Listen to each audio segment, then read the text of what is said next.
Happy World Mental Health Day.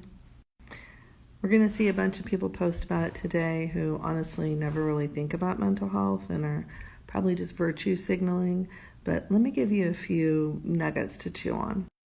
Let's start with this one.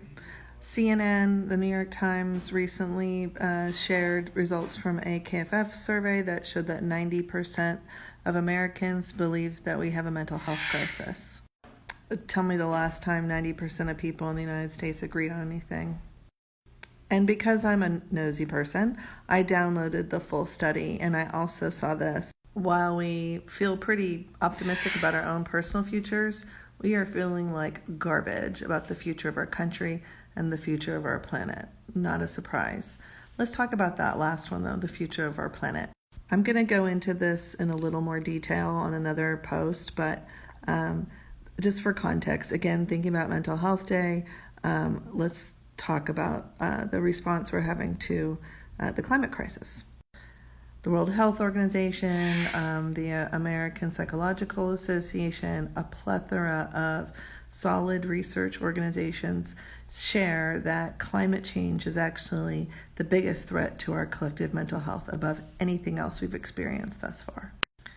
And the annual costs for this risk and for the current mental health crisis we're having is a lot of money, as you can see here. Speaking of the World Health Organization, a couple weeks ago, they put out guidelines for mental health at work, which is kind of a radical notion for us here in the U.S. And in that, they identified 3 different ways that you can impact and address mental health in the workplace. Now, the preventing exposure to risks is an interesting one because it's about identifying psychosocial hazards and risks. Again, topic for another time. But the second piece is really fascinating because that's actually between that preventative action and training individuals and managers, that's what our company does. So was excited to see the World Health Organization recognized that. But I'm not a mental health professional. I'm an educator, leadership development person.